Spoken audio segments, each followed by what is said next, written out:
The wind screamed through Devil's Ridge like a banshee, hurling snow sideways across the treacherous mountain passes. Most folks in Cedar Valley knew better than to venture out when nature unleashed her fury like this. But Ezra McKinnon wasn't most folks. He pulled his wool cap lower over his weathered face as he checked the rabbit snares one final time before the storm peaked. At 63, his joints protested the cold more than they used to, but his hands remained steady muscle memory from decades of mountain living guiding him through the whiteout. The forecast had called for 12 inches. This looked like twice that easy. Through the howling wind, something caught his eye.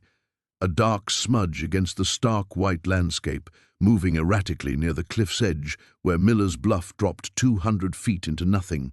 Ezra squinted, his pale blue eyes cutting through the snow. A deer, maybe, confused by the storm? The shape stumbled, fell, struggled upright again. Too tall for a deer, too desperate. Human. Damn fool, he muttered, but his legs were already carrying him toward the figure. 30 years of self-imposed solitude hadn't killed his instincts entirely. Once a medic, always a medic. That's what Sergeant Walsh used to say back in Vietnam, before the shrapnel took half his face and most of Ezra's faith in his own abilities. The woman, he could see now it was a woman, collapsed just as he reached her. She wore a thin jacket, completely inadequate for these conditions, and her lips had already taken on that telltale blue tinge. Hypothermia, stage 2, maybe 3. In this wind, she had minutes, not hours. "Ma'am, can you hear me?" He knelt beside her, his knees sinking into the snow.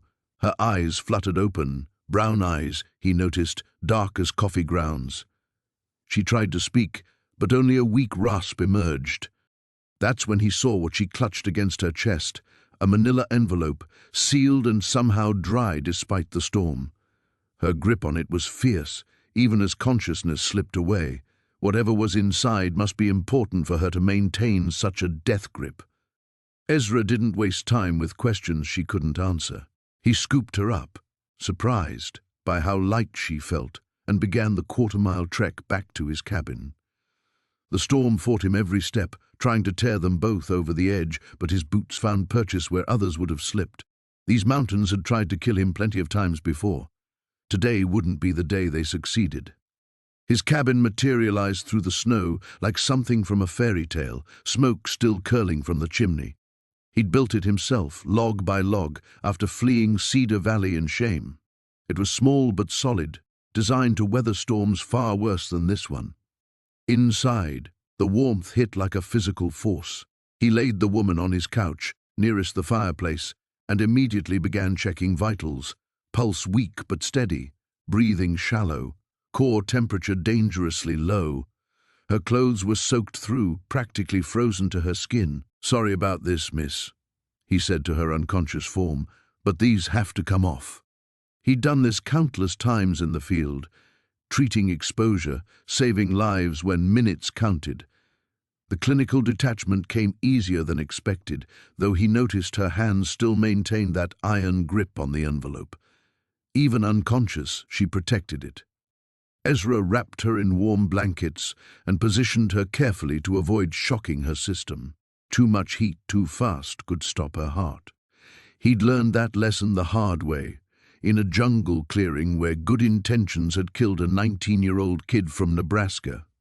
As he prepared warm broth on his wood stove, he found himself studying her face. She was younger than he'd first thought, maybe 40, with premature silver threading through dark hair. Her features held a familiar quality he couldn't place, something that nagged at the edges of his memory. The envelope lay beside her on the couch, where her loosened grip had finally released it. No address, no markings except his name written in blue ink across the front, Ezra McKinnon. His blood went cold. Nobody knew his real name anymore. In Cedar Valley, he was just the hermit or that crazy old coot on the mountain. He'd been careful, deliberately anonymous. So how did this woman know who he was, and what was so important that she'd risk her life in a killer storm to deliver it? Thunder crashed overhead, unusual for a snowstorm, and the cabin's windows rattled in their frames. The woman stirred slightly, mumbling something he couldn't quite catch. Her eyes remained closed, but her breathing had improved.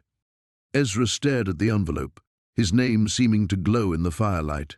30 years of carefully constructed isolation, and now this. His hands trembled slightly as he reached for it, then stopped. Some doors, once opened, could never be closed again. Outside, the storm raged on, trapping them together in his small sanctuary. Whether she'd brought salvation or damnation, he supposed he'd find out soon enough. The envelope waited. The woman's fever broke just before dawn, leaving her skin pale but no longer burning to the touch. Samuel had dozed fitfully in his chair beside the bed, jerking awake every hour to check her breathing and adjust the quilts. When her eyes finally fluttered open, they were the deepest green he'd ever seen, like pine boughs heavy with shadow. She tried to speak, but only managed a hoarse whisper. Samuel brought her water, supporting her head as she drank in careful sips. "Where am I?" she asked, her voice carrying a faint accent he couldn't place. "My cabin, up on Widow's Peak." He settled back into his chair, studying her face in the pale morning light filtering through the frost-covered windows. "Found you half dead in the storm. What were you doing out there?" Something flickered across her expression. Fear, maybe, or calculation. "I don't remember much. I was driving, and then the snow got so heavy." She closed her eyes. "My car went off the road somewhere." Samuel nodded. The old mountain highway was treacherous in winter, claiming at least one vehicle every year. "I'll radio down to the ranger station when the storm passes. They can send someone to look for your car." "No." Her eyes snapped open, and she struggled to sit up. "Please, I don't want anyone to know I'm here. Not yet." The desperation in her voice made Samuel lean forward. In his 20 years of self-imposed exile, he'd become an expert at reading the subtle signs of someone running from something.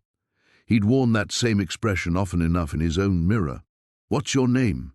he asked gently. She hesitated. "Elena. Elena Marsh." It wasn't her real name. Samuel was certain of that, but he didn't press. Everyone deserved their secrets, especially someone who'd nearly died to keep them. "Well, Lena, you're safe here. Nobody comes up this mountain in winter except me." He stood and moved to the small kitchen. "I'll make some broth. You need to get your strength back." As he worked, heating canned soup on his wood-burning stove, Samuel felt her watching him. The sensation was oddly intimate after years of solitude. He'd forgotten what it was like to share space with another person, to feel the weight of someone else's presence in his carefully ordered world. "You live here alone?" Elena asked. "For a long time now." He didn't turn around. "It suits me." "Why?" The simple question hung in the air like smoke. Samuel ladled soup into a bowl, buying himself time to think.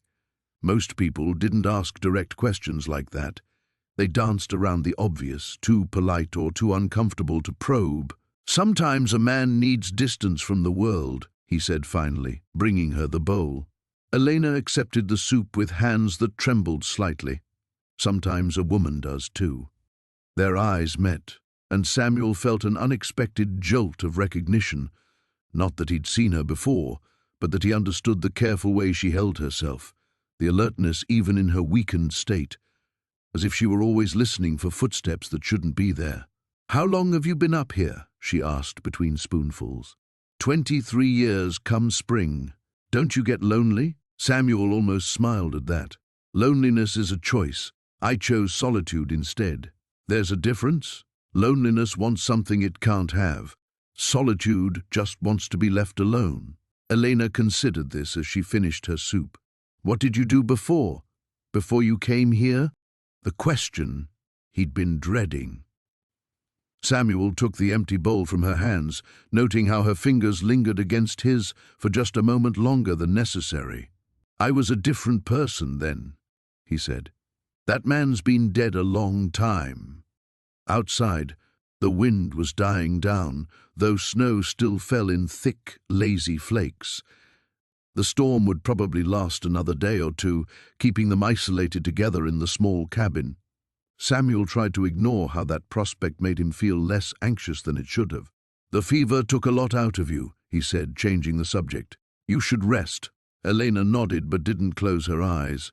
Instead, she studied his face with an intensity that made him uncomfortable. "Thank you," she said quietly, "for saving my life. I know it must be difficult, having a stranger disrupt your peace." "It's temporary," Samuel replied, though something in his chest tightened at the thought of her leaving. As Elena drifted back to sleep, Samuel stood at his window watching the snow fall. For 23 years, he'd maintained perfect solitude on this mountain, hiding from a past that could never be undone. Now a mysterious woman had literally fallen into his world, bringing with her the first genuine human connection he'd felt since his self-imposed exile began. He had no idea that by nightfall, everything he thought he knew about isolation, about the valley below, and about himself, would be shattered forever.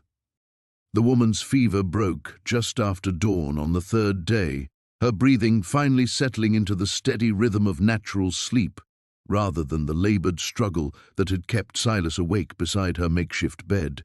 He'd fashioned it from his own mattress dragged near the fireplace, sacrificing his comfort for the constant warmth she needed. The storm had finally moved on, leaving behind a crystalline silence that felt almost foreign after days of howling wind. Silas stepped outside to assess the damage and immediately understood why no rescue parties had attempted the mountain roads.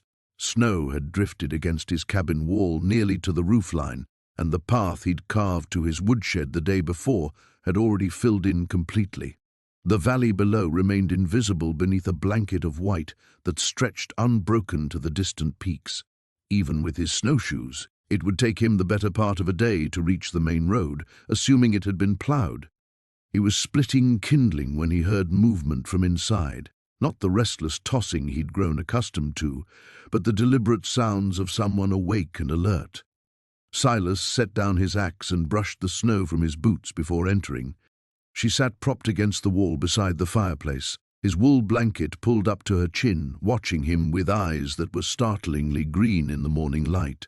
Her dark hair fell in waves past her shoulders, and despite the ordeal she'd endured, there was something almost luminous about her presence that made his sparse cabin feel suddenly smaller.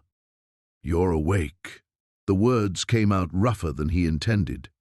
He hadn't spoken to another person in months, and his voice sounded strange even to himself. "Thanks to you." Her voice carried a slight accent he couldn't place, something that spoke of distant cities and lives far removed from this mountain solitude. "I'm Elena." "Silas." He moved to the kitchen area, suddenly conscious of his unkempt beard and the way his flannel shirt hung loose from too many meals of beans and canned soup. "How are you feeling?" "Like I was hit by a truck, a very cold truck." She attempted a smile that didn't quite reach her eyes. "How long was I out?" 3 days. You had hypothermia pretty bad." He busied himself preparing coffee, grateful for the familiar routine. "What were you doing up here?" The weather service had been warning about this storm for days. A shadow passed across her features so quickly he almost missed it. "I was looking for someone, an old friend who might have come this way. I guess I underestimated how quickly the weather could turn." Silas had lived on this mountain long enough to recognize evasion when he heard it, but he also understood the value of privacy. He'd chosen this isolated existence precisely because no one asked uncomfortable questions about his past or why a man with obvious education and means would choose to live like a hermit. "Well, you won't be looking for anyone until this snow melts some. Roads are completely impassable." He poured coffee into 2 mismatched mugs, adding sugar to both. "You'll have to stay put for a while." Something flickered in Elena's expression, relief mixed with what might have been fear. "I don't want to impose. You've already done so much." "No imposition. I don't get much company up here." That was an understatement. The last visitor to his cabin had been nearly 2 years ago, a lost hiker who'd stayed just long enough to get directions back to the trail. Elena accepted the coffee gratefully, wrapping her hands around the warm mug. "This is quite a place you have here, very self-sufficient." Silas glanced around his cabin. trying to see it through her eyes. The hand-hewn logs, the stone fireplace he'd built himself, shelves lined with books and preserves, oil lamps for the frequent power outages. It was comfortable enough for one, cozy even, but probably seemed primitive to someone from whatever life she'd left behind. It serves my needs. He settled into the wooden chair across from her, maintaining careful distance. What about you? Where are you from originally? Here and there. I've moved around a lot. Another evasive answer delivered with practiced ease. I'm more interested in this valley. Have you lived here long? 8 years. He found himself studying her face, noting the way she seemed to catalogue every detail of the cabin's interior. Most people who ended up this far off the beaten path were either lost tourists or the occasional researcher studying the local ecosystem. Elena fit neither category. It must get lonely, she observed, her green eyes meeting his directly for the first time. I prefer solitude. The automatic response came easily, though for the first time in years, it felt less than completely true. Outside, snow began falling again in fat, lazy flakes that would ensure their isolation continued for days to come. Silas found himself wondering what secrets Elena carried with her into his carefully ordered world and why the prospect of discovering them felt more intriguing than troubling.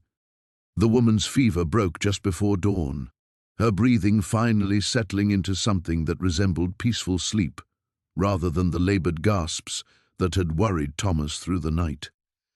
He dozed fitfully in the wooden chair beside his bed, jerking awake every hour to check her pulse and adjust the quilts. Now, as pale morning light filtered through the frost-covered windows, he allowed himself to step outside for the first time since he'd found her. The storm had passed, leaving behind a world transformed. Snow reached nearly to his waist in places, and the familiar landmarks of his property had vanished beneath pristine drifts. The silence was absolute, the kind of profound quiet that only came after nature had spent its fury. Thomas waded through the snow to check on his animals, grateful to find his small barn still standing and his goats huddled but alive. When he returned to the cabin an hour later, stamping snow from his boots, he found her sitting up in bed, eyes wide and alert. She clutched the quilts to her chest, studying him with an intensity that made him pause in the doorway. "You're awake." The words came out rougher than he intended. He wasn't used to talking to people, and certainly not to beautiful women who'd appeared in his life like something from a dream. "How long?" Her voice was hoarse but stronger than he'd expected. 3 days since I found you. You've been burning with fever." He moved carefully into the room, not wanting to startle her. "I'm Thomas. This is my cabin." She nodded slowly, as if testing the information. A shadow crossed her face, and her hand moved unconsciously to her temple. "Maya, I think. It's hard to remember." Thomas had seen enough injured animals to recognize the confusion that came with trauma. The cold can do that. Mess with your memory. It might come back gradually. Maya's gaze drifted around the cabin, taking in the rough-hewn walls, the stone fireplace, the simple furniture Thomas had built himself. "Where are we?" "Blue Ridge Mountains, about 30 miles from the nearest town." He hesitated. "Do you remember what you were doing out there? In the storm?" Her face went blank, then creased with concentration. After a long moment she shook her head. "Nothing. Just cold and running. I think I was running from something." The fear in her voice made Thomas's chest tighten. He'd assumed she'd gotten lost hiking, or maybe her car had broken down. But running suggested something else entirely. "From what?" "I don't know." Her fingers twisted in the quilt. "I keep trying to remember, but it's like looking through fog. I know I was afraid, but I can't remember why." Thomas studied her face, noting the genuine distress there. Whatever had brought her to his mountain, it hadn't been anything good. "Well, you're safe now. The storm's passed, but it'll be days before the roads are clear enough for travel. You should rest. Let your memory sort itself out." Maya nodded, then winced as she shifted position. "You saved my life. Anyone would have done the same. Not anyone lives 30 miles from civilization." There was something almost knowing in her eyes, as if she understood why he'd chosen isolation. "How long have you been up here?" 7 years. The answer came automatically, though he rarely thought about it in concrete terms anymore. Time had a different quality on the mountain, measured in seasons rather than calendars. Alone, by choice. The edge in his voice surprised them both. Thomas cleared his throat, softening his tone. "I prefer the solitude." Maya tilted her head, studying him with that same unsettling intensity. "You don't seem like someone who dislikes people. You've been taking care of me. That's different. You needed help, maybe." She was quiet for a moment, then asked, "What made you choose this place specifically?" The question hit closer to home than Thomas was comfortable with. He'd never told anyone the real reason he'd come to these particular mountains, drawn by stories his grandmother had whispered about their family's connection to this valley. Stories he'd never quite believed but couldn't quite dismiss either. "It's isolated, peaceful." He moved to the fireplace, adding wood to keep from meeting her eyes. "I inherited some land here from family." It wasn't entirely a lie, though the inheritance had been more legend than legal document. His grandmother's tales of their ancestors, of gifts that ran in bloodlines and secrets buried in mountain soil. Nonsense, probably, but it had given him a destination when he'd needed to disappear from his old life. "Family," Maya repeated softly, and something in her tone made him turn back to her. Her expression had gone distant, almost dreamy. "There's something about this place, something familiar." A chill that had nothing to do with the winter air ran down Thomas's spine. "You think you've been here before?" Maya blinked, the strange expression clearing from her face. Maybe. It's probably just the fever talking." But her eyes lingered on the windows, looking out at the snow-covered peaks with unmistakable longing. The storm had passed, leaving behind a crystalline world that sparkled under the morning sun. Maya stood at the kitchen window, watching Ezra split wood with methodical precision, each swing of the axe echoing across the pristine valley. 3 days had passed since her arrival, and she could feel her strength returning, though questions multiplied faster than answers. She touched the pendant at her throat, a habit she'd developed whenever uncertainty crept in. The silver felt warm against her skin, almost pulsing with its own rhythm. Strange dreams had plagued her sleep, flashes of faces she didn't recognize, voices calling her name in languages she couldn't identify, and always, always, the sensation of being pursued. The axe stopped its steady rhythm. Ezra was looking toward the tree line, his body tense as a bowstring. Maya followed his gaze and saw nothing but snow-laden pines swaying in the gentle breeze, yet something had clearly caught his attention. "What is it?" she asked when he entered, stomping snow from his boots. "Tracks," he said simply, hanging his coat on the wooden peg. "Fresh ones, coming down from the North Ridge." Maya's blood chilled. "What kind of tracks?" "Boot prints. 2 sets, maybe 3. They stopped at the clearing where I found you, then circled back." His dark eyes met hers. "Someone's been watching the cabin." The pendant grew noticeably warmer against her skin. Maya pressed her hand to her chest, trying to steady her breathing. "We need to leave. In this snow. The nearest town is 40 miles through mountain passes that'll be blocked for weeks." Ezra moved to the window, scanning the horizon with practiced eyes. "Besides, running blind isn't smart when we don't know what we're running from." "You don't understand? Then help me understand." His voice was gentle but firm. "Who are you really, Maya? What happened to you out there?" She wanted to tell him. The words pressed against her lips like caged birds desperate for flight. But how could she explain what she didn't fully comprehend herself? The strange abilities that had been growing stronger since childhood, the way electronics failed around her when she was upset, the dreams that sometimes came true. "I wish I could remember more," she said finally. "But I know those tracks mean danger. For both of us." Ezra studied her face with those penetrating eyes that seemed to see too much. "There's something else. The way the snow melted around you that first night, it wasn't natural. And yesterday, when you were upset about the radio not working, the temperature in this room dropped 10 degrees. Maya's heart hammered against her ribs. That's impossible. Is it? He moved closer, and she caught the scent of pine and wood smoke that seemed to cling to him. I've lived in these mountains for 15 years. I know what's natural and what isn't. Before she could respond, a sound echoed across the valley, the distant rumble of an engine. Both of them froze. No roads led to this remote sanctuary. The only way in was on foot or by air. Helicopter, Ezra breathed, already moving toward the rifle mounted above the fireplace. Through the window, Maya spotted the dark speck growing larger against the pale sky.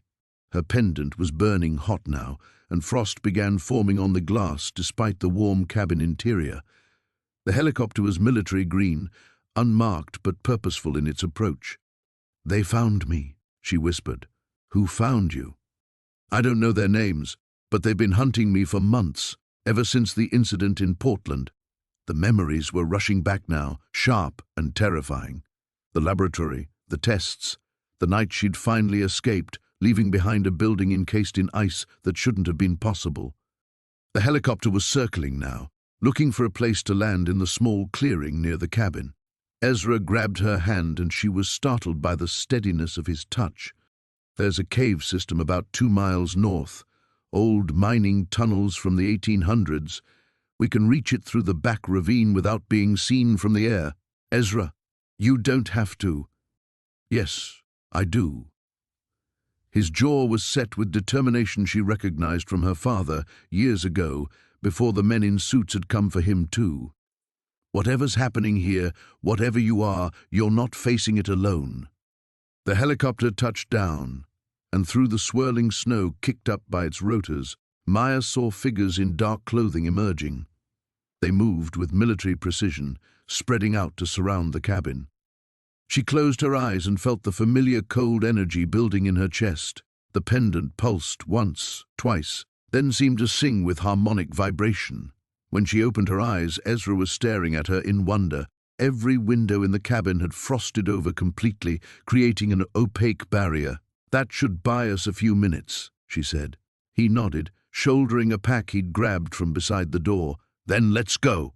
They slipped out the back door into a world transformed by more than just winter's touch.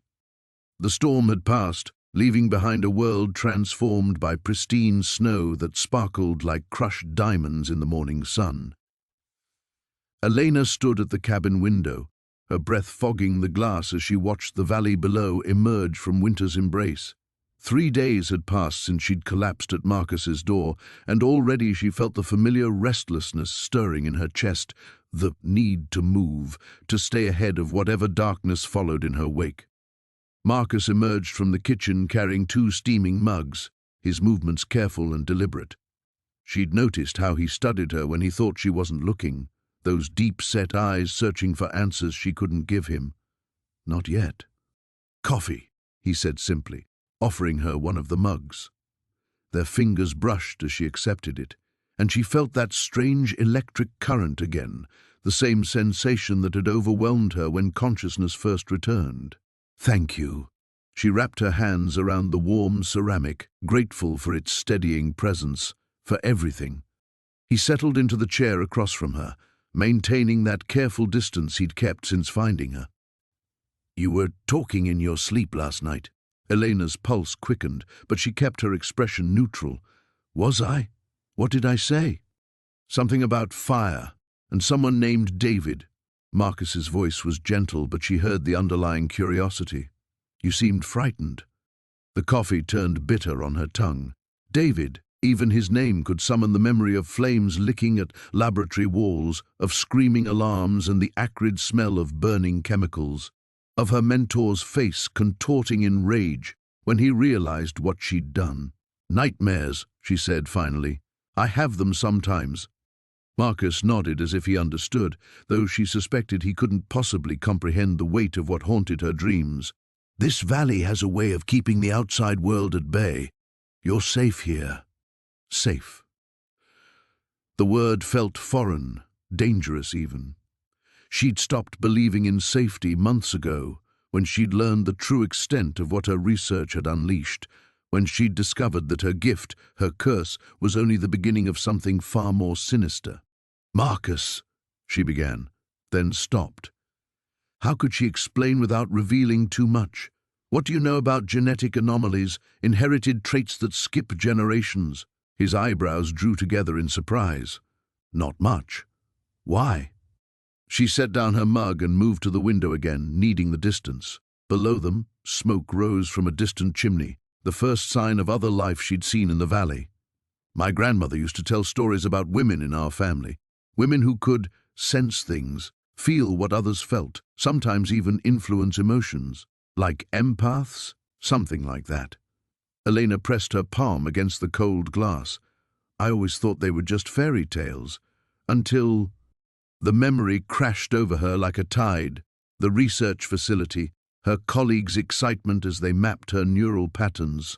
The moment she'd realized they weren't trying to understand her gift but to replicate it, to weaponize it. "Until you discovered it was real," Marcus finished softly.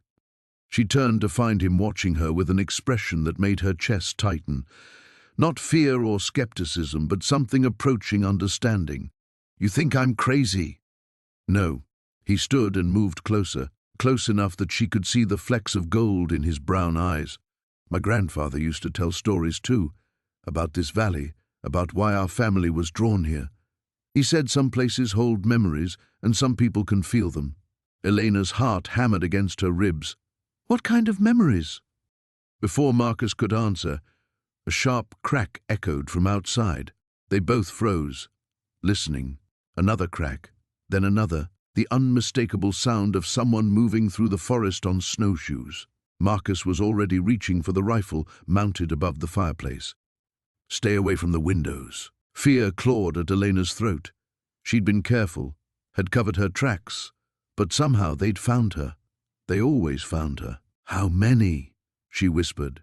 Marcus peered through a gap in the curtains, his jaw tight. "3, maybe 4. They're good. Military training, I'd guess." Elena closed her eyes and reached out with her gift, feeling for the emotional signatures of their pursuers. What she found made her blood run cold, cold determination, clinical detachment, and underneath it all, the familiar psychic signature she'd hoped never to encounter again. "We have to go," she said urgently. "Now. There's a back way out of the valley, isn't there?" Marcus gave her a sharp look. "How did you—" He shook his head. "Yes, but in this snow, it's treacherous. Elena, who are these people? What do they want?" She was already moving, grabbing her coat from the peg by the door.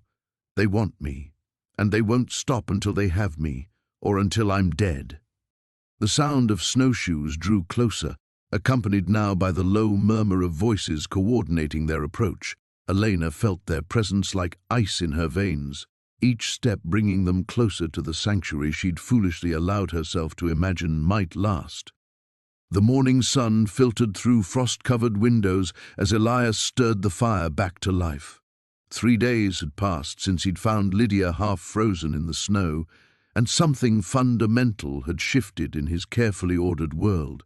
She moved through his cabin like she belonged there, humming softly while preparing breakfast, her presence transforming the space from a shelter into something that felt dangerously close to home.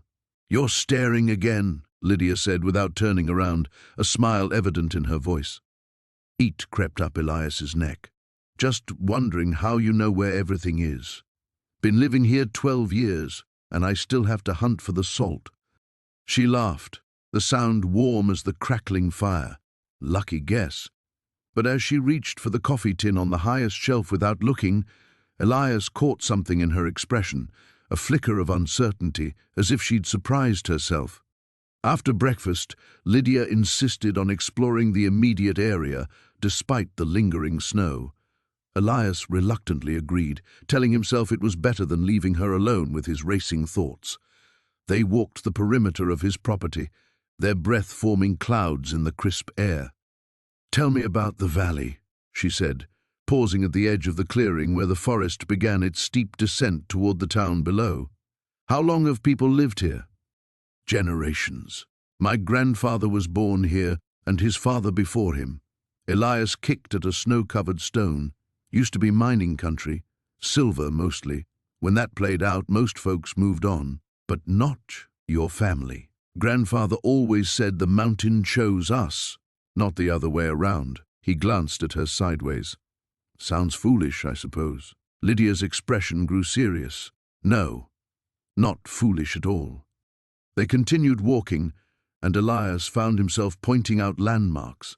The lightning-split oak where he'd built his first tree fort, the creek that never froze completely, even in the harshest winters, the old foundation stones from his great-grandfather's original cabin.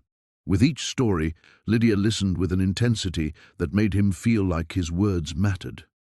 There, he said, pointing to a barely visible trail winding down the mountainside. That leads to town. Haven't used it in, well, longer than I care to admit. You really don't go down there? Ever? Elias's jaw tightened. Nothing for me there anymore. What happened? The question hung between them like a challenge. Elias had spent years perfecting the art of deflection, but under Lydia's steady gaze, his defenses felt paper-thin. My father died in a mining accident when I was 16, he said finally. Collapse in one of the old silver mines. Town council had declared them all unsafe years before, but some folks still worked them anyway. His voice grew bitter. After the funeral, I heard them talking about how he was reckless, how he brought it on himself, as if dying made him fair game for their judgment. Lydia's hand found his arm. I'm sorry. I left for college not long after. Swore I'd never come back. He stared down at the valley, remembering. But when my grandfather got sick, I did. Came back to take care of him. Planned to leave again after he passed, but... He shrugged. Turns out some roots go too deep to pull up. Or maybe you belonged here all along. Something in her tone made him look at her sharply. She was studying the valley below with the same intensity she'd shown when he told her about the creek and the oak tree, as if she were memorizing every detail. What about you? He asked. Where do you belong? For a long moment, she didn't answer. When she spoke, her voice was barely above a whisper. I used to think I knew. Now I'm not so certain. They walked back toward the cabin in comfortable silence, but as they approached the woodpile, Lydia suddenly stopped. Her face had gone pale, and she was staring at something beyond the trees. What is it? Elias followed her gaze, but saw nothing unusual. I thought I saw... She shook her head quickly. Nothing, just shadows. But Elias noticed how her hands trembled as she wrapped her arms around herself, and how her eyes kept darting back toward the forest. Whatever she'd seen, or thought she'd seen, had shaken her badly. That evening, as they sat by the fire, Lydia grew increasingly restless. She kept glancing toward the windows, starting at every creak of the settling cabin. When a branch scraped against the roof in the wind, she nearly knocked over her coffee cup. Maybe you should tell me what you're really running from, Elias said gently. Lydia's eyes met his across the flickering firelight. For a moment, he thought she might actually answer. But then she stood abruptly, murmuring something about being tired, and disappeared into the small bedroom he'd given her. Elias remained by the fire long after her door closed, staring into the flames and wondering what secrets she carried. Outside, the wind howled through the pines, and somewhere in its voice he could swear he heard the sound of approaching danger. The storm had passed, leaving behind a crystalline silence that felt almost sacred. Thomas stood at his kitchen window, watching Elena move through the snow-laden garden with an otherworldly grace. Her fingers barely grazed the buried herbs, yet somehow she knew exactly where each plant lay dormant beneath the white blanket. The feverfew will be strongest here, she murmured, her breath forming small clouds in the frigid air. And the wild ginger. She paused, tilting her head as if listening to something he couldn't hear. It's deeper than you think. The roots go down almost 3 feet. Thomas had been tending this garden for 15 years, yet Elena spoke of it with the intimacy of someone who had planted every seed herself. The unease that had been building since her arrival crystallized into something sharper, more urgent. How do you know that? He asked. following her footsteps in the snow. Elena straightened, a flicker of something, surprise, fear, crossing her features before her usual serene mask slipped back into place. "I told you I have a sensitivity to—" Thomas moved closer, his voice firm but not unkind. "This isn't sensitivity, this is knowledge, specific, intimate knowledge of my garden, my land." He gestured toward the forest beyond. "Yesterday you led me to plants I've been searching for since I came here. Places I've never found, paths I've never seen." She turned away, but not before he caught the tremor in her hands. "Thomas, please, I can't—" "Can't what? Can't tell me how you know the exact layout of a garden you've never seen? Can't explain why you move through these mountains like you own them?" His frustration bled through despite his efforts to remain calm. "Elena, I've shared my home with you, trusted you. Don't I deserve the truth?" The wind picked up, sending snow spiraling between them like a barrier. Elena wrapped her arms around herself, suddenly looking fragile against the vast white landscape. When she spoke, her voice was barely above a whisper. "My name isn't Elena." The admission hit him like a physical blow. Thomas felt something shift inside his chest, a mixture of betrayal and vindication. He'd known, somewhere deep down, that nothing about her story added up. "Then who are you?" She was quiet for so long he thought she might not answer. When she finally looked at him, her eyes held a pain so deep it made his own chest ache. "My name is Sarah, Sarah Whitmore." The surname struck him like lightning. Thomas staggered backward, his mind reeling. "Whitmore, as in Edmund Whitmore was my father." The pieces crashed together with devastating clarity. Edmund Whitmore, the wealthy industrialist who had owned most of the valley before mysteriously disappearing 30 years ago. The man whose abandoned mansion still stood like a monument to secrets on the far side of the mountain. The man whose sudden vanishing had allowed Thomas and dozens of other families to claim small parcels of the vast estate. "That's impossible," Thomas breathed. Edmund Whitmore never had children. He was unmarried, reclusive. He had a daughter. Sarah's voice carried decades of pain. A daughter he kept hidden away because she was different, because she could do things that frightened people, things that would have ruined his reputation if they'd been discovered. Thomas stared at her, understanding flooding through him like ice water. "The gift you mentioned, this connection to the land. It's not just connection." Sarah knelt and placed her palms flat against the snow. Where her skin touched, the white crystals began to melt, revealing green shoots of new growth beneath. "I can feel everything that lives in this soil, every root, every seed, every organism struggling to survive the winter. I can coax them to grow, help them heal, encourage them to thrive." She looked up at him, tears freezing on her cheeks. "My father called it unnatural, dangerous." Thomas watched in awe as tiny flowers bloomed in perfect circles around her hands, their petals bright against the snow. "Where have you been all these years?" "Running." The single word carried the weight of 3 decades. After he died, there were people who wanted to claim the estate. People who knew about me, about what I could do. They would have used me, turned my abilities into profit. She pulled her hands away, and the flowers immediately began to wilt in the cold. "I've been hiding, moving from place to place, never staying anywhere long enough to form connections. But you came back." "The land called me home." Sarah stood, brushing snow from her knees. "I could feel it dying, Thomas. The valley is sick, has been sick since he died. The natural balance has been disrupted, and without someone to tend it properly, everything will eventually fail." Thomas thought of the strange plant diseases he'd been fighting, the way certain crops had struggled despite his best efforts, the gradual decline in wildlife he'd noticed over the past few years. "You came back to heal it." "I came back to try." Sarah met his eyes, her expression vulnerable and determined. "But I can't do it alone. And now that you know the truth, I understand if you want me to leave." The storm had passed, leaving the world wrapped in pristine silence, broken only by the steady drip of melting icicles.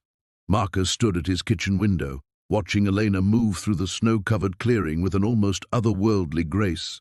She'd insisted on helping him check the animal traps. despite his protests about her still healing ankle. What unsettled him wasn't her determination, it was the way the wildlife responded to her presence. Rabbits that should have bolted at the first human scent remained perfectly still as she passed. A red-tailed hawk circled overhead, following her movements with curious clicks and calls. Even his cantankerous old mule, Jeremiah, had taken to nuzzling her shoulder whenever she came near. Marcus pulled on his heavy coat and stepped outside. The cold bit at his exposed skin, but Elena seemed unbothered by it. Her cheeks barely flushed despite the sub-zero temperature. She was kneeling beside a fallen log, her gloved hands extended towards something he couldn't see. "Elena?" He approached cautiously, his boots crunching through the snow. She looked up with eyes that seemed to hold starlight. "There's a fox den here. The mother is injured. Her front paw is caught in an old wire trap, probably left by poachers." Marcus frowned. He'd walked this same path hundreds of times and had never noticed any fox activity in this area. "How did you—" She told me. Elena's voice was matter-of-fact, as if communicating with wildlife was as natural as breathing. Before Marcus could process her words fully, Elena was moving again, this time toward his storage shed. She returned with his toolbox, selecting a pair of wire cutters with practiced efficiency. Then she did something that made his breath catch in his throat. She began to hum. It wasn't any melody he recognized, something low and haunting that seemed to resonate through the trees themselves. The sound raised goosebumps along his arms, and he felt an overwhelming sense of peace wash over him. More remarkably, a sleek red fox emerged from the fallen log, limping but unafraid. Elena continued her strange song as she knelt beside the wild animal, which remained completely docile as she carefully worked the wire cutters around the rusty trap. The metal snapped with a sharp crack, and the fox's paw came free. Elena examined the wound gently, her humming never faltering. "The bone isn't broken," she murmured, though Marcus wasn't sure if she was speaking to him or the fox. "But you'll need to keep weight off it for a week or so." The fox regarded her with intelligent amber eyes, almost nodding before disappearing back into the underbrush with barely a sound. Marcus stared at the spot where the animal had vanished, then at Elena, who was calmly cleaning the wire cutters in the snow. That was impossible, was it? She straightened, meeting his gaze directly. Or have you just forgotten what's possible? The question hung between them like a challenge. Marcus thought of his grandmother's stories. The ones he'd dismissed as folklore and superstition after years of isolation had hardened his heart against wonder. Tales of women who could speak to the mountain spirits, who could call down healing rains or calm violent storms with their voices alone. "My grandmother used to tell stories," he said slowly, "about the old bloodlines, the mountain singers." Elena's expression didn't change, but something flickered in her eyes. Relief, perhaps, or recognition. "What else did she tell you?" "That they were all gone, that the last of them died out decades ago." Marcus paused, studying her face.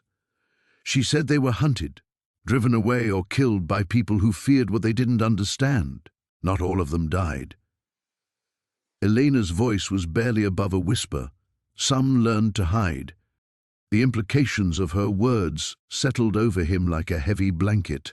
Marcus thought of the way she'd appeared in the storm, as if the blizzard itself had delivered her to his doorstep. The unusual warmth that seemed to emanate from her skin, the way his chronic pain, the old injuries from his logging days, had been mysteriously absent since her arrival. "Is that why you were running?" he asked. "Someone found out what you are?" Elena turned away, but not before he saw the flash of fear cross her features. There are still people who remember the old stories, people who believe the bloodline should stay buried. Marcus felt a protective anger rise in his chest, surprising him with its intensity. After years of self-imposed isolation, the idea of someone hunting this extraordinary woman awakened instincts he'd thought long dormant. "How long have you been running?" 3 years this time.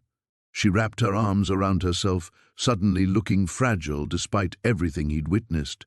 "I thought I could settle in Colorado, build a quiet life. I was careful, but..." I helped someone I shouldn't have. A little girl who'd been hurt in a car accident. Her parents were desperate, and Elena's voice broke slightly. I couldn't just watch her die. Marcus understood then. The gift that allowed her to communicate with animals, to heal with her touch. It would be impossible to possess such power and never use it. But using it meant exposure, and exposure meant running. "You're safe here," he said, the words coming from somewhere deep in his chest. "Whatever's hunting you, they'll have to go through me first." The storm had passed, leaving behind a crystalline silence that felt almost sacred. Elena stood at the cabin window, watching sunlight fracture through icicles hanging from the eaves like nature's own chandelier. 3 days had elapsed since her revelation about the gift, 3 days of careful conversations and stolen glances that carried the weight of unspoken possibilities. Marcus emerged from the workshop, his breath forming small clouds in the frigid air. He'd been spending more time there lately, she noticed, working on something he wouldn't discuss. The distance worried her, though she understood his need to process what she'd told him about her abilities. Not everyone could accept that she could sense the emotional imprints left by the dead, could sometimes commune with spirits trapped between worlds. "The road's still impassable," he said, stamping snow from his boots as he entered. "Could be another week before the plows make it up here." Elena nodded, though part of her felt relief rather than disappointment. The outside world seemed increasingly distant, almost irrelevant. Here, in this pocket of isolation, she'd found something she'd never experienced before: peace.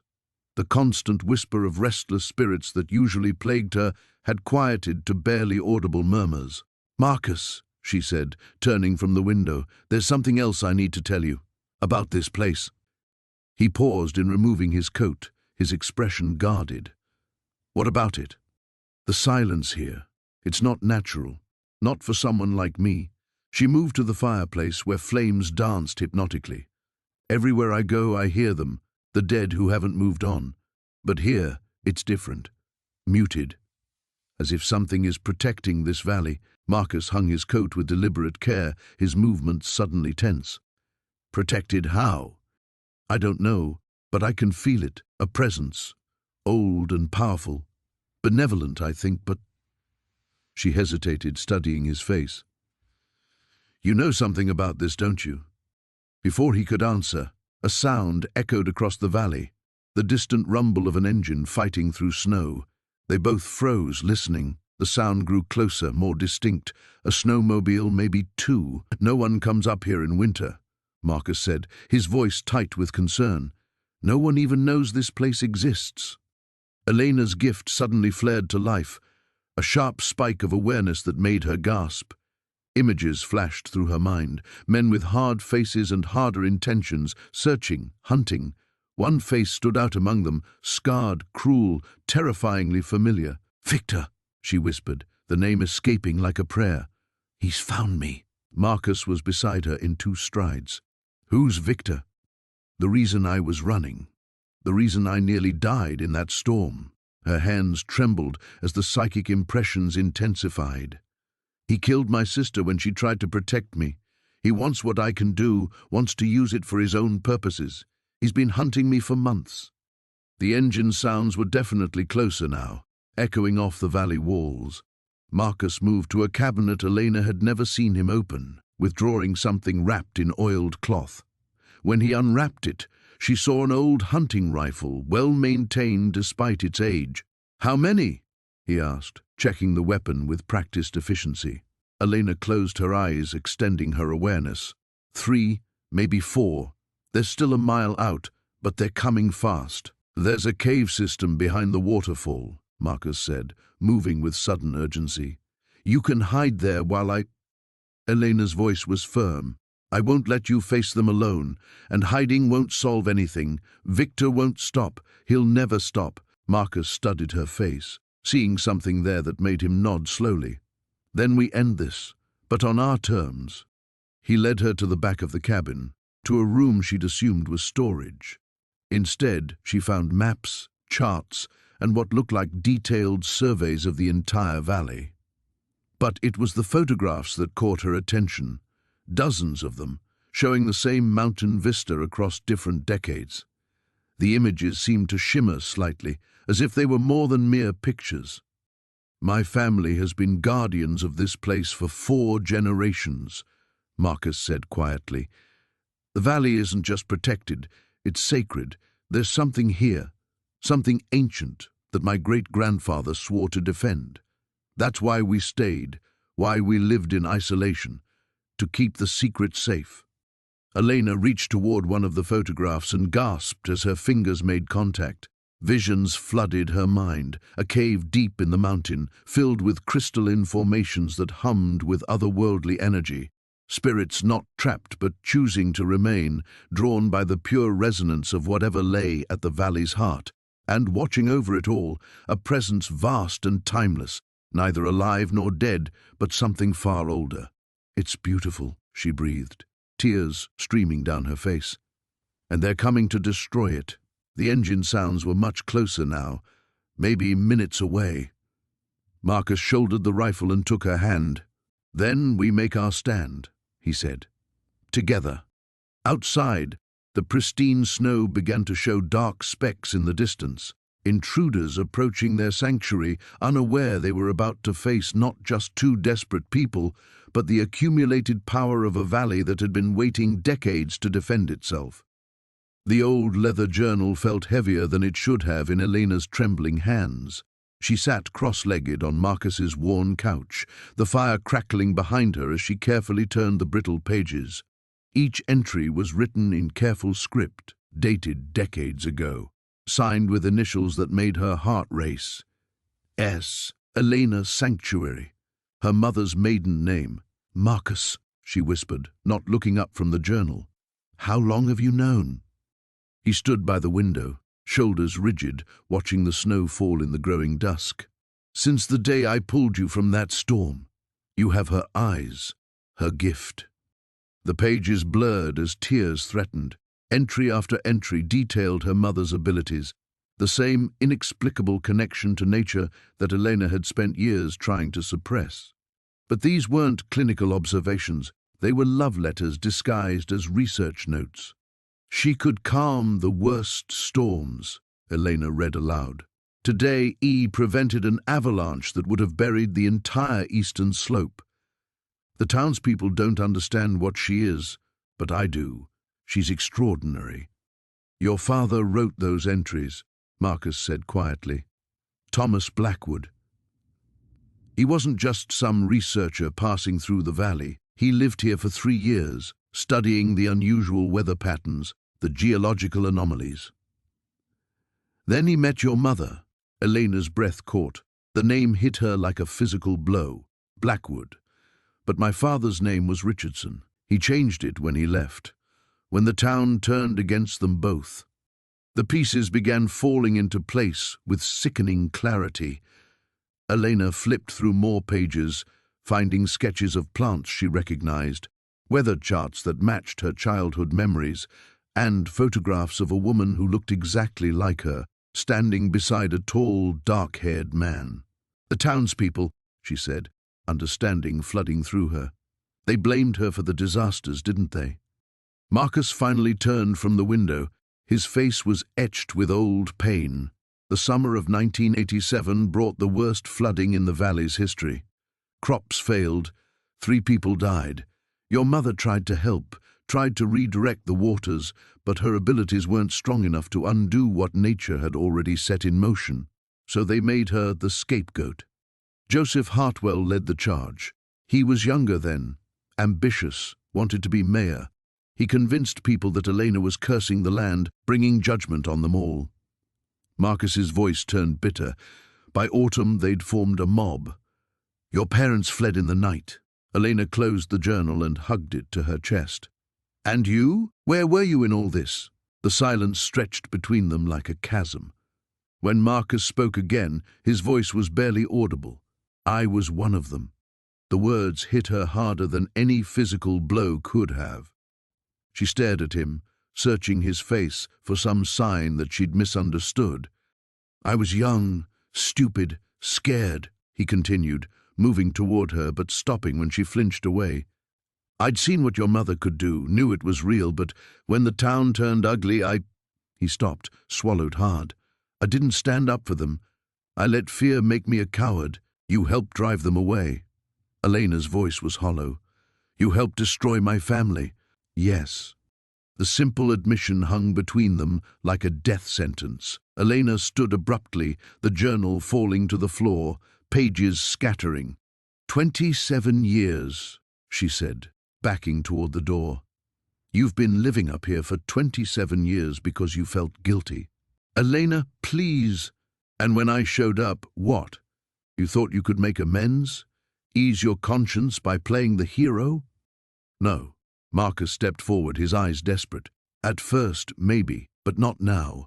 What I feel for you, it's real. It's not about the past or guilt or—" "I don't believe you."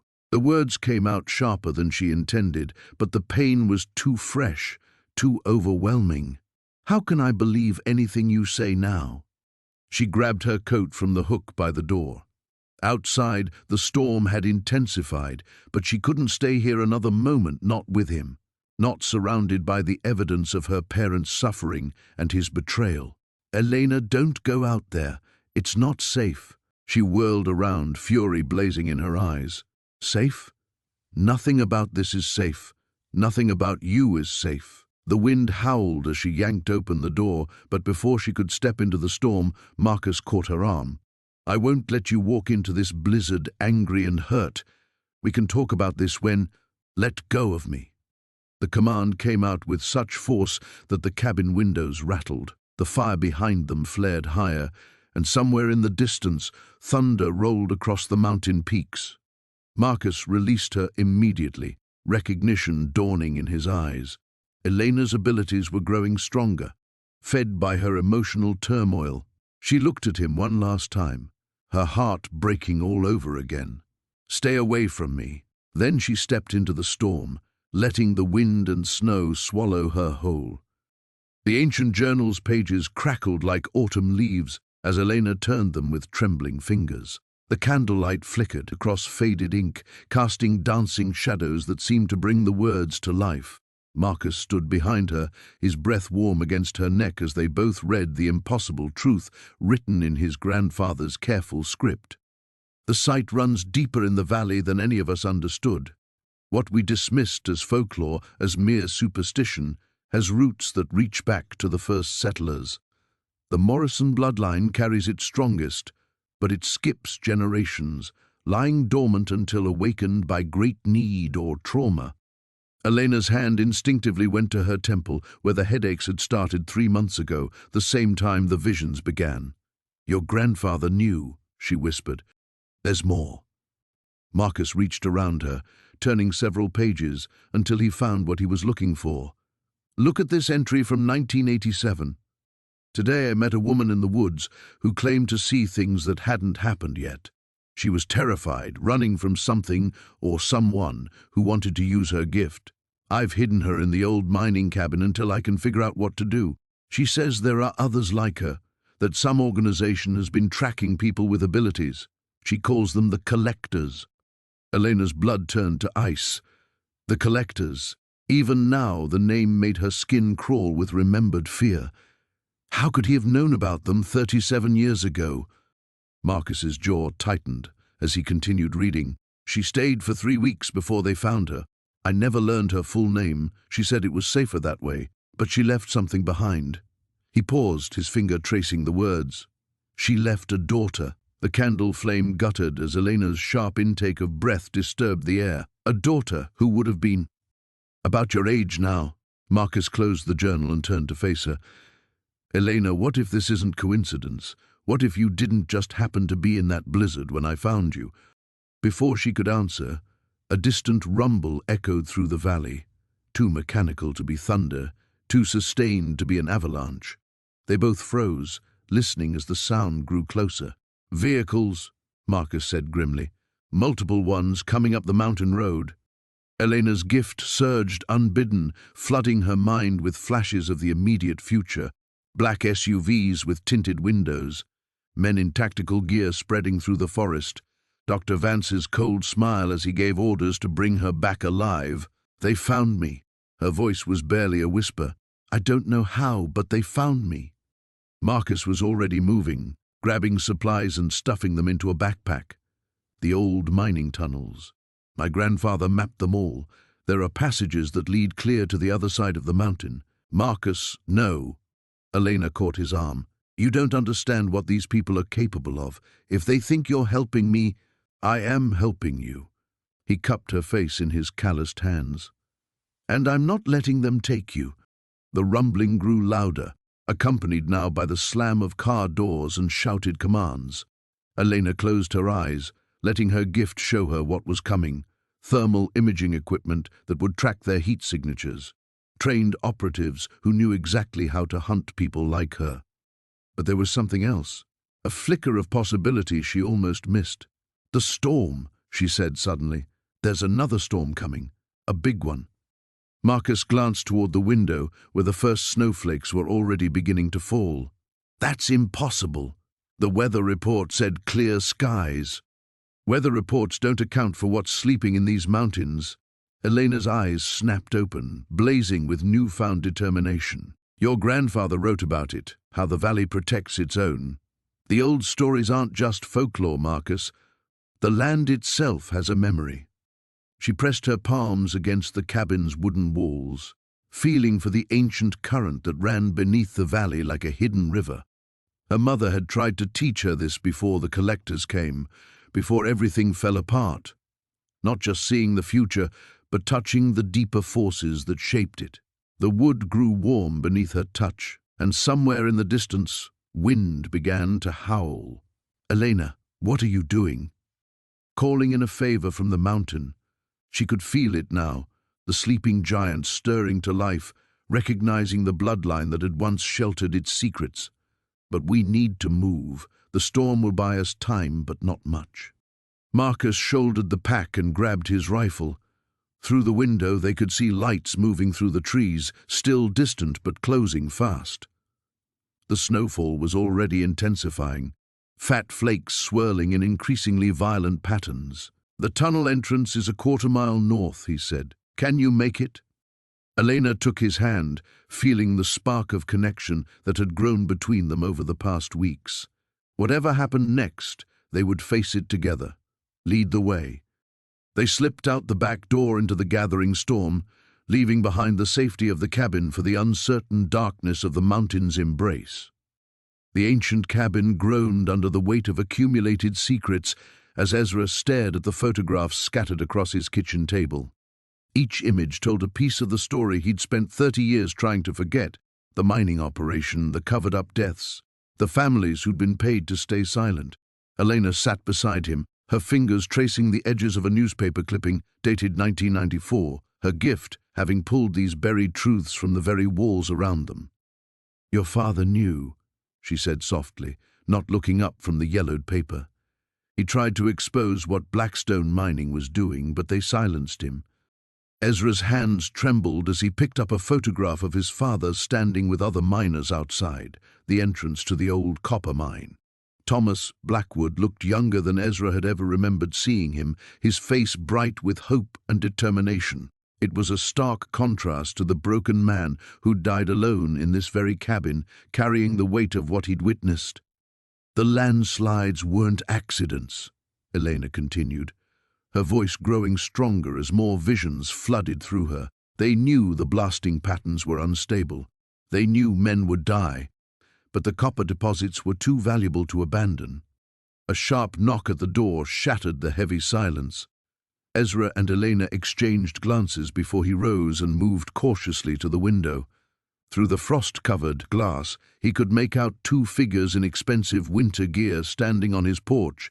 One he recognized as Marcus Blackstone from the newspaper photographs, the other a woman with steel-gray hair and calculating eyes. "We know you're in there, Blackwood," Marcus called out, his voice carrying the same arrogance Ezra remembered from their childhood encounters. "We need to talk." Elena's hand found Ezra's arm. "They can't know about the evidence. Not yet." Working quickly, they gathered the photographs and documents, stuffing them into an old leather satchel that had belonged to Ezra's father. Elena touched the cabin's back wall, and suddenly a section swung inward, revealing a hidden compartment that had remained concealed for decades. "Your father built this," she whispered, understanding flooding her features. He was preparing for this day. The knocking grew more insistent, accompanied now by the sound of footsteps circling the cabin. Ezra secured the satchel in the hidden space and closed the panel just as the front door burst open. Marcus Blackstone strode in without invitation, followed by the grey-haired woman who surveyed the modest interior with obvious disdain. 30 years I've been waiting for this conversation," Marcus said, pulling off his gloves with deliberate slowness. "Though I admit, I expected to have it with your father." "You're trespassing," Ezra replied, positioning himself between the intruders and Elena. Marcus laughed, a sound devoid of warmth. "Trespassing? On land that should belong to Blackstone Mining? Your father cost us millions with his Bleeding Heart crusade. The least you can do is show some hospitality." The grey-haired woman stepped forward, her sharp gaze fixed on Elena. "Victoria Crane, legal counsel for Blackstone Industries. We understand you've been asking questions in town, stirring up old grievances. That needs to stop." Elena met her stare without flinching. "The families of those dead miners deserve to know the truth." "The truth?" Marcus scoffed. "The truth is that mining is dangerous work. Men understood the risks when they signed their contracts. What happened was tragic, but it was also inevitable." "Inevitable?" Ezra's voice rose despite his efforts to remain calm. "Your company falsified safety reports. You bribed inspectors. You knew those men would die." Victoria's expression never changed. "That's a serious accusation, Mr. Blackwood.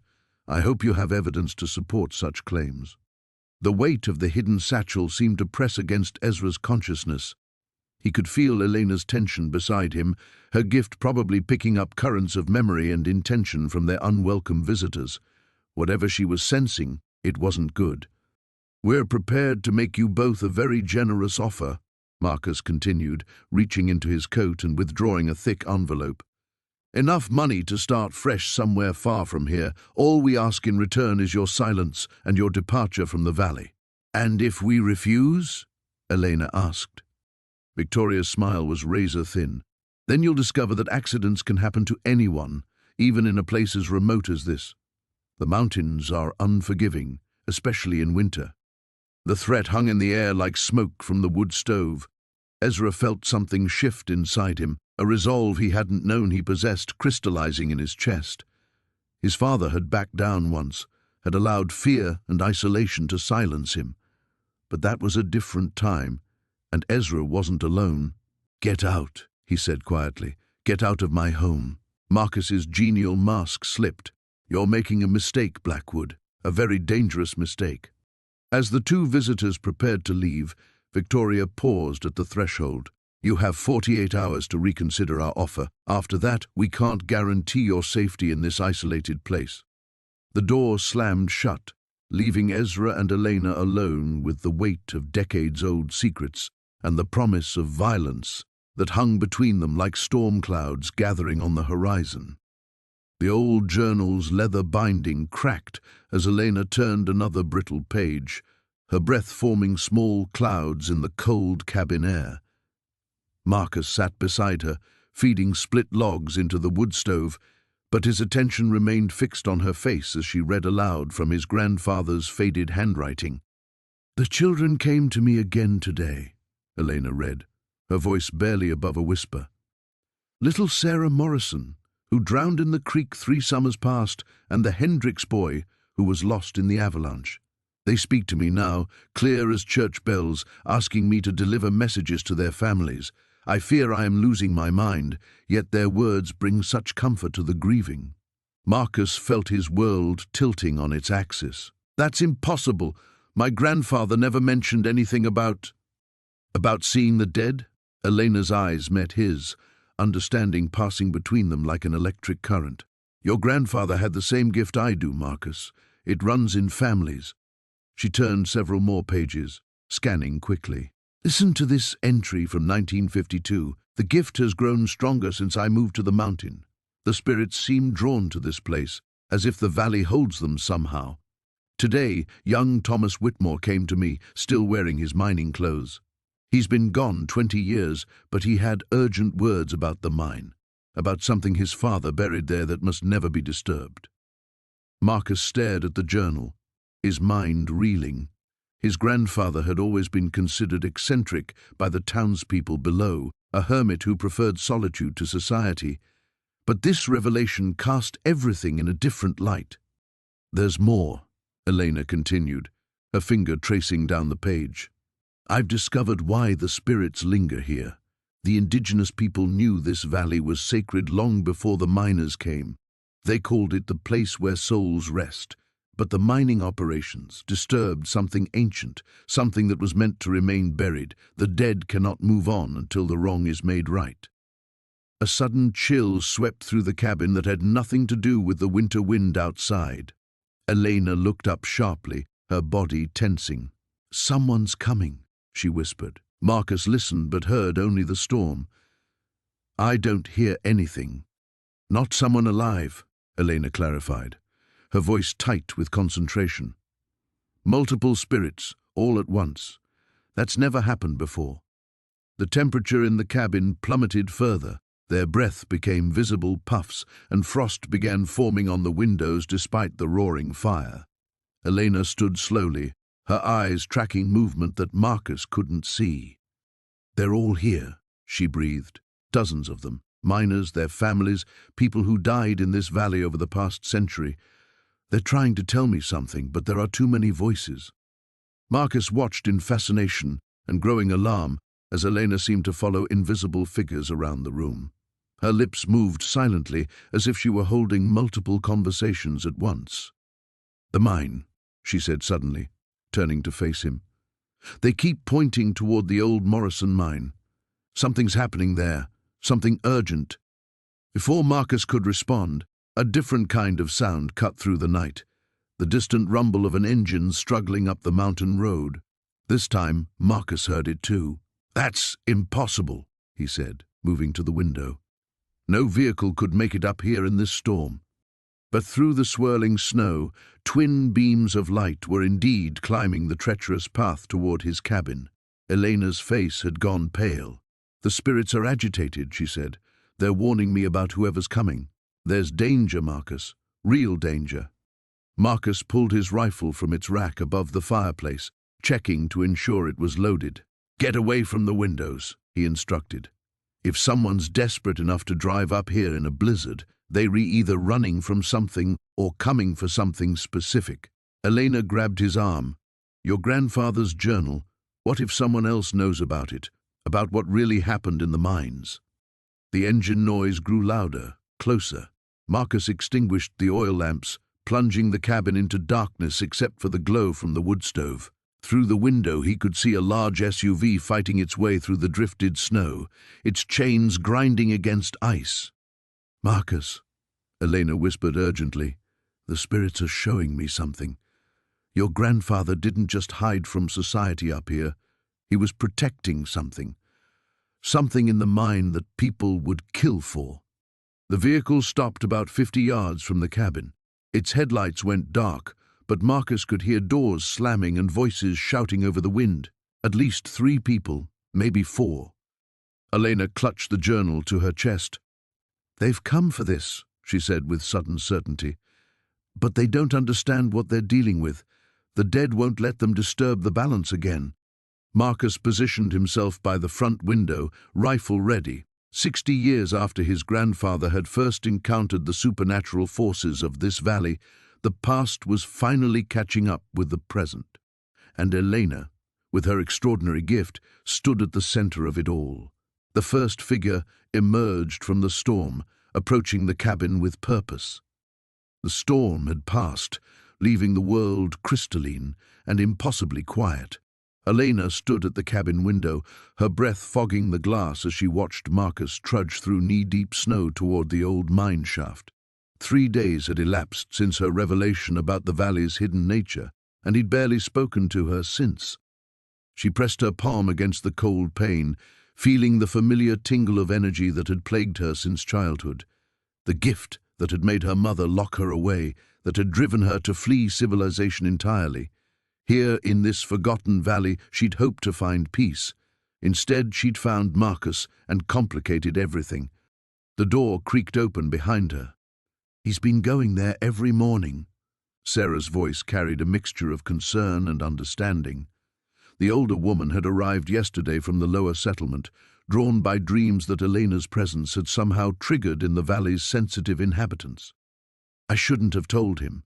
Elena turned from the window, wrapping her arms around herself. "About what I can do, about what this place really is." Sarah settled into Marcus's worn armchair, her weathered hands folding over a steaming mug of coffee. "Child, some truths have a way of surfacing whether we speak them or not. This valley's been waiting 40 years for answers." Elena had learned the story in fragments, how Marcus's father had disappeared into those mines when Marcus was barely 18, how the search teams found nothing but empty tunnels and strange electromagnetic readings that made their equipment malfunction, how Marcus had spent decades believing his father had simply abandoned them. "The readings weren't from the mountain, were they?" Elena asked, though she already knew. "Your grandmother was powerful," Sarah confirmed. "More powerful than anyone realized. When she died suddenly that winter, the energy she'd been containing just scattered into the rocks, the water, the very air. Thomas Crawford was in the wrong place when it happened." Through the window, Elena watched Marcus disappear into the dark mouth of the mine. She'd offered to go with him, to use her abilities to search for traces of what had happened, but he'd refused. The betrayal in his eyes cut deeper than any winter wind. "He thinks I'm like her," Elena whispered. "Dangerous, are you?" The question hung between them like a blade. Elena had spent her life running from that possibility, from the moments when her control slipped and reality bent around her emotions. The night her foster family's house had nearly burned down when she'd had a nightmare. The day in college when her roommate's cruel words had caused every mirror in their dormitory to shatter simultaneously. "I don't know," she admitted. Sarah rose and moved to stand beside her at the window. "Your grandmother never learned control because no one understood what she was dealing with. You're different, Elena. You came here seeking answers, not power. But what if I hurt him? What if I hurt everyone in the valley?" Before Sarah could answer, a distant rumble echoed across the mountainside. They both turned toward the mine shaft, where a plume of dust and snow was rising into the clear morning air. Marcus. Elena was moving before conscious thought took hold, grabbing her coat and plunging into the deep snow. Her boots sank with each step, but adrenaline drove her forward. Behind her, Sarah's voice called out, but the words were lost to the wind that had suddenly picked up. As Elena approached the mine entrance, she could hear Marcus calling from somewhere deep underground. Not in pain, but with an urgency that made her heart race. She paused at the threshold, remembering her grandmother's warnings about disturbed places, about energy that had nowhere to go. "Marcus!" she shouted into the darkness. "Elena! Down here!" His voice echoed strangely, multiplied and distorted. "I found something!" Against every instinct screaming at her to wait for help, Elena stepped into the mine. The temperature dropped immediately, and she could feel the wrongness in the air, the lingering traces of uncontrolled power that had torn through this space decades ago. Her own abilities responded, energy crackling along her skin like static electricity. The tunnel sloped downward, supported by rotting timber that creaked ominously overhead. Emergency lighting from Marcus's equipment cast harsh shadows on the rough-hewn walls. Elena followed the glow deeper into the mountain's heart, her gift growing stronger with each step. She found Marcus in a natural cavern that opened beyond the man-made tunnels. He stood motionless before a wall of crystalline formations that pulsed with their own inner light, formations that had definitely not been there 40 years ago. "Elena," he said without turning around, his voice filled with wonder and fear. "I think I know what happened to my father." Embedded in the largest crystal, perfectly preserved as if frozen in time, was the unmistakable silhouette of a human form. Elena felt her carefully constructed walls of control beginning to crack as the mountain's trapped energy recognized her presence and began to respond. The morning sun cast long shadows across the snow as Marcus stood at the edge of his property, watching the valley below transform before his eyes. What had been pristine wilderness just days ago now bustled with activity. Vehicles crawled along the newly cleared access road, their headlights cutting through the dawn mist like fireflies. Scientists, reporters, and government officials had descended upon their sanctuary with the voracious hunger of locusts. Elena emerged from the cabin behind him, her footsteps crunching softly in the snow. She moved differently now, with purpose rather than the careful hesitation of someone still recovering from trauma. The change in her posture told him everything about what she'd decided during the long, sleepless night they'd both endured. "The geologists confirmed it," she said quietly, coming to stand beside him. "The mineral deposits run deeper than anyone imagined. They're calling it the largest discovery of rare earth elements in North America." Marcus felt something twist in his chest. "And your father's research?" "Validates everything." Elena's breath formed small clouds in the crisp air. "Dr. Chen thinks the electromagnetic properties I can sense are connected to the geological formations. The land itself is alive in ways we never understood." They stood in comfortable silence, watching the organized chaos below. A helicopter thundered overhead, carrying another load of equipment toward the research station that had sprung up overnight near the old mining site. The irony wasn't lost on Marcus. His father had died trying to expose this secret, and now it was being unveiled by the very people who had buried it. "There's something else," Elena said, her voice barely audible above the distant machinery. "They found records in the mining company's archives. Your father wasn't just a whistleblower, Marcus. He was the lead geologist on the original survey team." The words hit him like a physical blow. Marcus had spent decades believing his father was an outsider who'd stumbled onto corporate malfeasance. The truth was far more complex and painful. He knew what they were hiding because he helped discover it. The documents show he tried to halt the mining operation when he realized the environmental implications, the electromagnetic fields, the unique ecosystem. He understood it was too valuable to destroy for profit. Elena turned to face him, her eyes reflecting the golden morning light. "He died protecting this place, Marcus, protecting what we've found here together." A black sedan wound its way up the mountain road toward their cabin. Marcus recognized the government plates and felt his jaw tighten. They'd been expecting this visit since the story broke 3 days ago. "Senator Morrison," Elena murmured as the car parked, and a distinguished woman in an expensive coat emerged, flanked by 2 suited assistants. "She chairs the Senate Energy Committee." Morrison approached with the calculated confidence of someone accustomed to getting what she wanted. Her smile was practiced, but her eyes were sharp, assessing.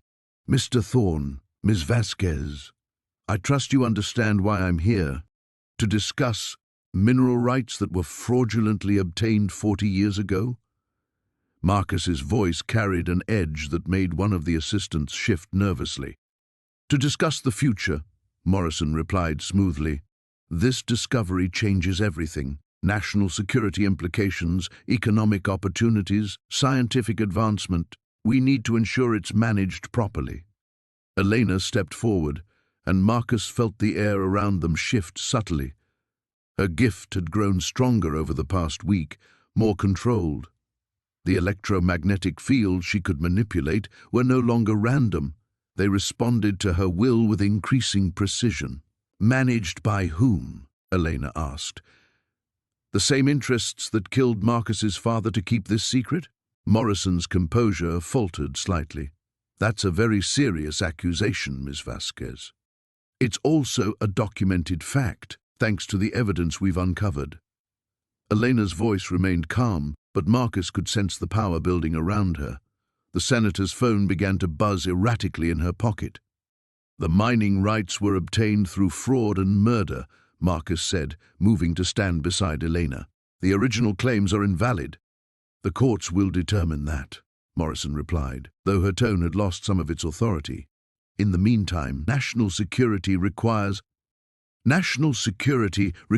transparency, Elena interrupted. The senator's car alarm began chirping intermittently. This discovery belongs to everyone, not just the highest bidder. Morrison glanced nervously at her malfunctioning electronics, then back at Elena with newfound wariness. There are forces at work here you don't understand, Ms. Vasquez. Powerful interests that won't simply walk away from this. Then they'll have to go through us, Marcus said quietly. After Morrison and her entourage retreated down the mountain, Marcus and Elena returned to their vigil overlooking the valley. The sun had climbed higher, illuminating the full scope of the transformation taking place below. Their quiet sanctuary was gone forever, but something new was being born from its ashes. No regrets? Marcus asked, taking Elena's hand in his. She squeezed his fingers, her touch warm despite the cold. None. This is what we're meant to do. Together, they watched their world change, knowing the real battle was just beginning. The morning sun cast long shadows across the snow-covered clearing as Marcus stood beside the ancient stone markers that Elena had revealed. His weathered hands traced the carved symbols, feeling the weight of generations pressing down upon him. The secret she'd shared 3 nights ago still reverberated through his mind like an echo in a canyon. His grandfather hadn't been the valley's first protector, merely one in an unbroken line stretching back centuries. Elena emerged from the cabin, her breath visible in the crisp air. The mysterious gift that had saved them both from the blizzard seemed to shimmer around her like heat waves, though Marcus had learned not to look directly at it. Some things were meant to be felt rather than seen. The town council will arrive by noon, she said softly, joining him beside the markers. Are you ready for this? Marcus let his hand fall away from the stone. Ready? He'd spent 40 years believing he was alone, that his family's duty to guard the valley's secrets had died with him. Now he faced the prospect of revealing everything to outsiders, people who might not understand the delicate balance that had protected this place for so long. My grandfather made me promise never to tell, he murmured, said the knowledge was too dangerous. Elena's fingers found his, warm despite the cold. Times change, Marcus. The old ways of hiding and isolation, they're not sustainable anymore. The satellite imagery, the mining surveys, the climate researchers, they're all getting closer. Better to control how the truth comes out than to have it discovered by accident. She was right, of course. The mining company's recent incursions had proven that. Their equipment had detected the unusual mineral formations beneath the valley floor, formations that existed nowhere else on Earth. Formations that were somehow connected to Elena's gift and the reason her people had hidden here generations ago. Tell me again what you remember about the woman in the old photographs, Elena said. Marcus closed his eyes, reaching back through childhood memories. She lived in the cabin before my grandfather built his place. Beautiful, like you. But there was something otherworldly about her. She could make plants grow in winter, could call animals out of the forest with just a gesture. The old-timers said she could read the mountain's moods, predict avalanches and storms weeks in advance. Lydia, Elena whispered. Her name was Lydia, and she was my great-grandmother. The revelation hit Marcus like a physical blow. Your great-grandmother? The gift runs in bloodlines, but it skips generations sometimes. Lydia fled here during the Depression, escaping people who wanted to exploit her abilities. She thought she was the last one, but she wasn't. My grandmother inherited the gift but kept it hidden. My mother had it too, though weaker. When it manifested in me stronger than ever, my mother knew where I had to go. The sound of vehicles echoing across the valley interrupted their conversation. Marcus felt his stomach clench as he spotted the convoy of black SUVs winding up the mountain road. Government plates. Elena had somehow arranged this meeting, using contacts he couldn't begin to fathom. Remember, she said, squeezing his hand, we control the narrative. We tell them only what serves our purpose. The lead vehicle stopped at the tree line, unable to navigate the final stretch to the cabin. Car doors slammed, and figures in dark coats began the trek through the snow. Marcus recognized Dr. Sarah Chen from the Geological Survey, but the others were strangers, military-bearing, federal agents most likely. As the group approached, Marcus noticed how Elena seemed to shift, her posture straightening, her entire presence becoming more commanding. This wasn't the frightened woman he'd rescued from the storm. This was someone accustomed to dealing with powerful people. "Miss Vasquez," Dr. Chen called out as she reached the clearing. "I have to admit, your proposal intrigued us." Elena stepped forward with a confidence that made Marcus's heart race with both pride and worry. "Dr. Chen, gentlemen, thank you for coming. What I'm about to show you will change everything you think you know about this valley." She walked to the center of the stone circle and extended her hands, palms down. The air around her began to shimmer more intensely, and the ground beneath her feet started to glow with a soft, golden light. The ancient markers resonated in response, their carved symbols pulsing with an inner fire. Dr. Chen stumbled backward, her equipment beeping frantically. The federal agents reached for weapons before freezing, as the very air around them seemed to sing with impossible harmonics. "This valley is not just geologically unique," Elena said, her voice carrying an otherworldly resonance. "It's a nexus point, a place where the barriers between worlds grow thin. My people have guarded it for centuries, maintaining the balance, but the time for hiding is over." Marcus watched the faces of their visitors transform from skepticism to awe to calculation. He could practically see the gears turning in their minds, the potential applications, the strategic advantages, the profits to be made. Elena caught his eye and nodded slightly. Phase 1 was complete. Now came the truly dangerous part. The morning sun cast long shadows across the snow-covered valley as Maya and Elias stood at the edge of the forest clearing, their breath visible in the crisp air. 3 weeks had passed since the revelation about the mining company's plans, and the transformation of their world felt both surreal and inevitable. Maya's gift had grown stronger, more refined. The whispers of the mountain now came as clear as spoken words, and she could sense the underground water systems that fed the valley's streams, the mineral veins that ran like silver threads through the rock, and most importantly, the delicate balance that kept their sanctuary intact. "The delegation arrives today," Elias said, his weathered hand finding hers.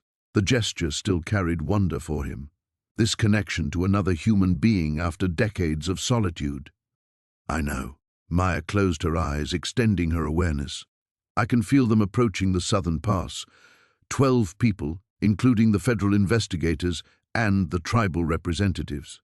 The past weeks had been a whirlwind of carefully orchestrated revelations. Maya's ability to locate the exact positions of the illegal mining equipment had provided irrefutable evidence of Meridian Corp's trespassing. More shocking still, her connection to the mountain had revealed the location of 3 bodies, miners who had died in a cover-up incident 15 years earlier, their deaths hidden to avoid shutdown of the operation. "Are you ready for this?" Elias asked, studying her face. The woman he'd found half-frozen in the blizzard had been running from something, broken and afraid.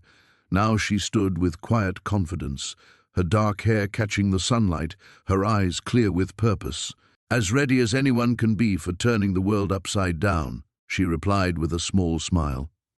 They had debated long into many nights about how much to reveal. Maya's gift was extraordinary, potentially threatening to those who might seek to exploit it, but the corruption in the valley ran too deep for half measures.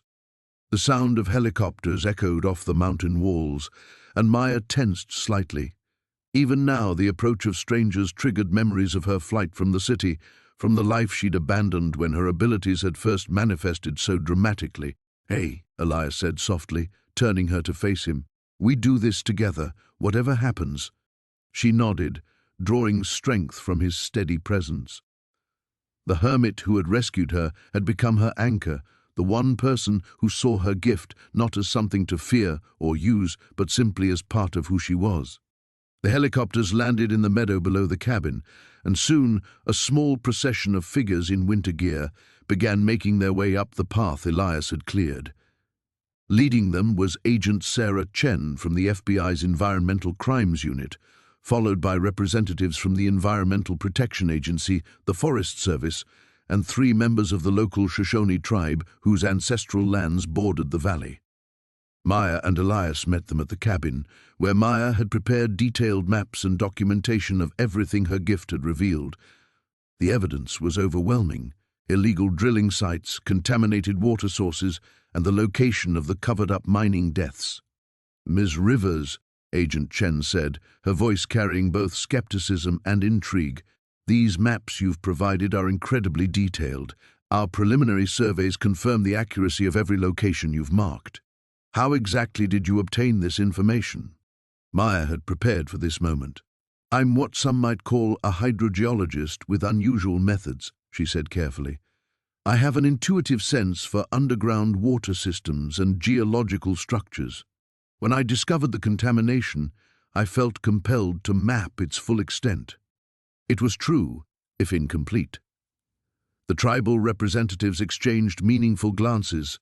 They understood gifts that others might dismiss, and their presence lent credibility to Maya's carefully crafted explanation. Over the next several hours, Maya guided the investigators to key sites throughout the valley. Her precision was undeniable, and by day's end, Agent Chen was calling for a full criminal investigation into Meridian Corp's operations. As the helicopters departed with promises of federal protection for the valley and its whistleblowers, Maya and Elias found themselves alone again in the gathering twilight. "So what now?" Elias asked as they stood on the cabin's porch, watching the aircraft disappear over the mountains. "Now we wait," Maya said. "The legal process will take time, but the valley is safe. And we—" She turned to him, this man who had given her refuge and somehow impossibly love. "We figure out what comes next." Elias smiled, the expression transforming his weathered features. "I spent 40 years thinking I needed to be alone on this mountain. Turns out I was just waiting for the right person to share it with." Maya laughed, the sound carrying across the valley like music. The mountain whispered its approval, and for the first time in either of their lives, the future felt not like something to fear, but something to embrace together. The stars emerged overhead, ancient light blessing their transformed world.